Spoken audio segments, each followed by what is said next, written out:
you're new here, welcome. I have a 14-month-old son, Hunter, and I am 26 weeks pregnant with our second baby due in August.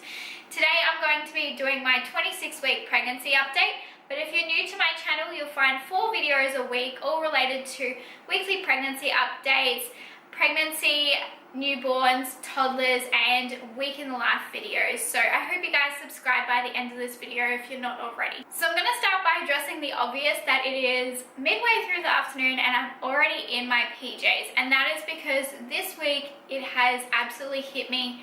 I am now definitely not feeling the best. As of today, I just feel like everything is starting to hurt quite a lot. I'm getting all the pressure on my ribs and my belly just constantly feels very tight and bloated, and I'm starting to feel that third trimester exhaustion already, even though I still have one more week before I hit the third trimester.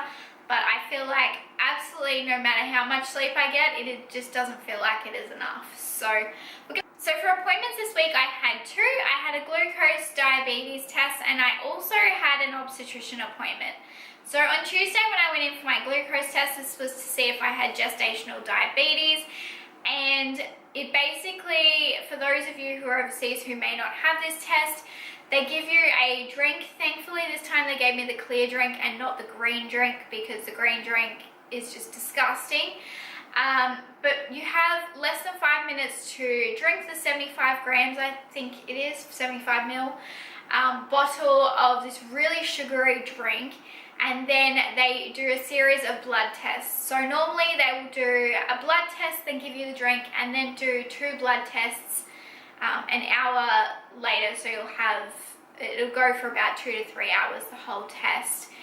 And then they check all of these to determine if you've got gestational diabetes. Usually it'd be about 9 vials of blood, but because they decided to do my iron testing and a couple other things, I had about 12 vials of blood. So I felt pretty awful that morning. I did try and film all the footage from this, but unfortunately my camera, the SD card broke, and so there was no weekly vlog last week because the footage all corrupted. But thankfully I never got a call back in the following few days, which you only get a call back if they have an issue with those tests and determine that you do have it. I never heard back, so I'm going to assume that I passed it. I felt after the very first hour of that test very sick, very nauseous, and like I was going to faint. The drink itself, I managed to drink the first 3/4 of it perfectly fine, but the last quarter I really struggled with, because this time I decided I didn't want to drink it too quickly. I thought I would try and pace it, and that didn't end up being any better than drinking it really quickly. So there's no easy way out of it. If you've got to do that test, just drink it straight up, because it's just, that last part's just really difficult to drink.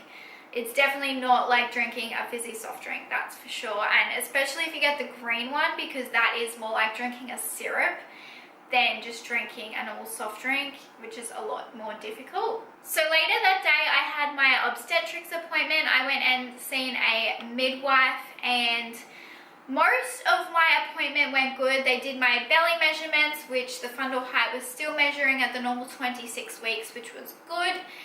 And a lot of my other things checked out. My blood pressure was still low as per normal. And my weight, I actually gained another couple of kilos. So I'm now sitting at about 44.3 kilos. And I was 39 kilos pre-baby, but I did lose a lot of weight in the first trimester. The one thing that didn't go so much to plan with that appointment though was that they did a urine test, because of the fact that I've had a lot of blurred vision through this pregnancy and I have low blood pressure. They just wanted to double check it, and even though there was no protein, it came up positive for traces of blood, which the only thing that they could possibly think of was whether or not I had a UTI that I didn't know about. And they did wonder if I'd potentially have ended up with one from being dehydrated when I ended up in hospital a couple of weeks ago. So that was a little bit scary, and I did feel quite horrible that afternoon and have quite a lot of tightening and lower back pain, but so far I haven't heard any more from them, so fingers crossed that the further testing they did came back okay, but I should find that all out soon. As for sleeping, I am having so many issues sleeping now. I feel so uncomfortable just sitting in a car. I had to go and get a body pillow finally today because otherwise it was just not going to work. I just am in too much pain, and even now I just feel so much pressure on my ribs just sitting up like normal. Definitely sleeping is getting a lot more difficult, and even just like I said, sitting in the car is really uncomfortable as well. My motion sickness in the car is definitely getting a lot worse as well, which is something that I mentioned last week that had started to become more and more of an issue. Getting up and off the floor now is getting really difficult. I am also finding that if I'm holding Hunter, I now can't reach over and pick anything up off the floor with him. So if he drops a dummy, then it's just gonna stay on the floor because I can't reach it. I've also found that housework is getting a lot harder to do because of the fact that I can't necessarily bend over so much, or that I'm just feeling so sore and tired. So this week overall is a bit of a crappy week, I guess, because I definitely don't feel like I'm still in second trimester anymore, even though I still technically have another week. And I was hoping that I would have got further along to maybe like 34 weeks till I felt this.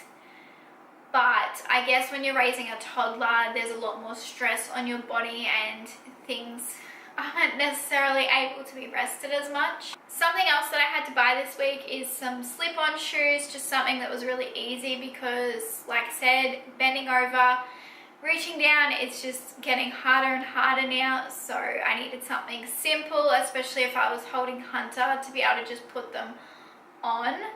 I found that this last week I've had so many belly tightenings, like so many Braxton Hicks, and just in general my belly going tight, and it's been quite uncomfortable. I don't remember the Braxton Hicks being as painful last pregnancy. I do remember they got painful around like 32 to 34 weeks, but this time they definitely take my breath away a lot, and I'm finding that I do get them quite often. And I'm not too sure if that's just because I'm running around after a toddler and doing a bit more, whereas last pregnancy I was either on bed rest or I wasn't working, so I didn't really have a huge amount that I had to do during the day.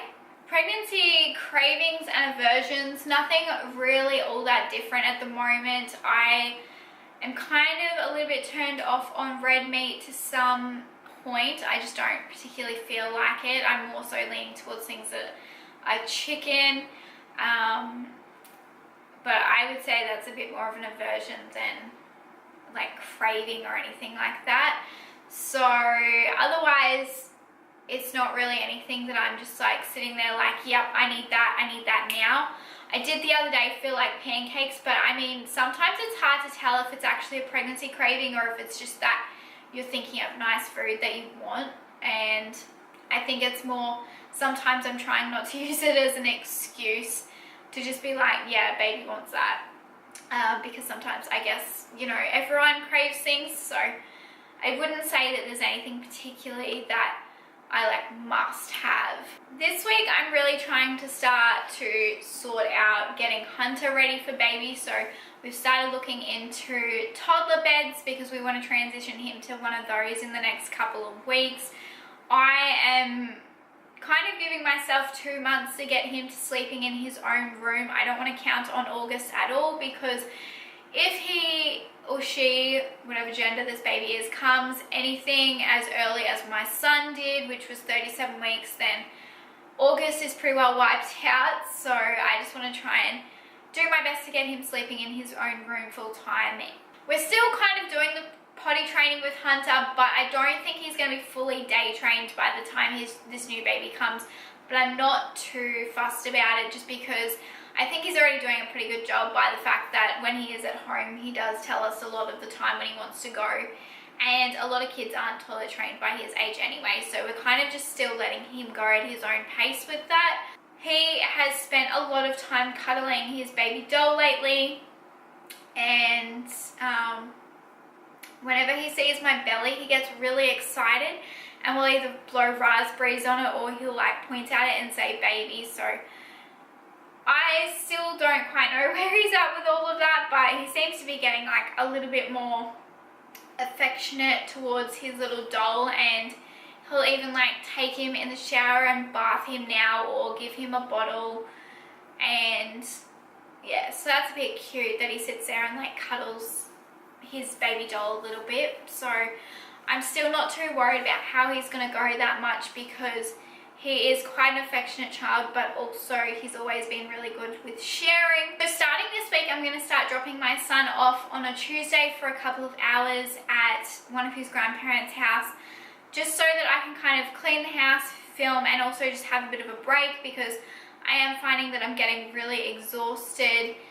I don't have a huge support network down here of people who can watch him, but I really need to start taking a little bit more advantage of it where I can, because it is just getting a little bit too difficult for me. And I guess the worse I feel, the harder it is for me to do things with Hunter. So if I have a couple of hours break on a weekend and a couple on a Tuesday, it'll just help me feel a little bit better and be able to do a bit more with him.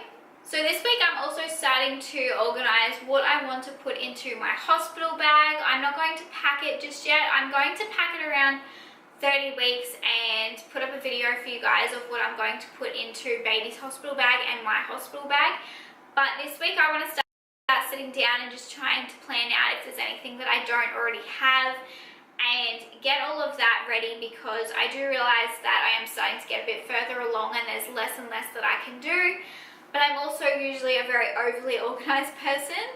I also want to this week start sitting down and figuring out what kind of meals I want to prepare for Hunter. I don't think I'm going to cook and bulk freeze a heap of meals for Tom and I necessarily, but I think we will for Hunter, just to make it a lot easier on ourselves, because I think for Tom and I, we can just put things in a slow cooker and it's easy enough. In those first couple of months, the newborn like sleeps most of the time anyway, so it's actually not too bad. It's more when they start to be awake for a while or they're moving or anything like that, that it actually becomes trickier to do dinners with babies. So I feel like that's not really a necessity, but what probably is going to be important is just to have some pre-prepared meals for Hunter, so that if I'm feeding new baby or I'm busy, I can kind of just heat up his food and don't have to stress too much about that in the first little bit. I have got a lot of pregnancy and newborn related videos coming out, and I have written a lot of them down in the description box below. So if there's a video that you want to see but it's not mentioned below, feel free to let me know in the comments. So I think that's it for this week's pregnancy update. It's nothing too exciting, but I know that a lot of you who are starting to get towards that third trimester will be feeling very much the same, where you're just exhausted and tired and starting to feel sore. I really wish the second trimester went for longer and the third trimester went for less, just because it is so uncomfortable and I am dreading kind of crossing over into that third trimester part. But I'm going to show you guys quickly where my belly is at, and then we will probably finish off this video. So as I said, I am wearing my PJs, but this is where my belly is at for 26 weeks pregnant, so definitely noticeable. No hiding baby there at all. I'm going to just show you guys. So front on, side on. If you're pregnant, have a newborn, or have a toddler, then click onto my channel and have a look at some of my playlists. I have a playlist for all those different categories. Every Monday there will be a weekly pregnancy update. Thursdays are going to be either pregnancy or newborn related videos, and then on a Friday there are 2 uploads, a weekly vlog of myself and my son for the week, and also a toddler related video. I hope you guys subscribe if you haven't already, and don't forget to hit the thumbs up if you enjoyed this video. I'll hopefully see you guys in the next one.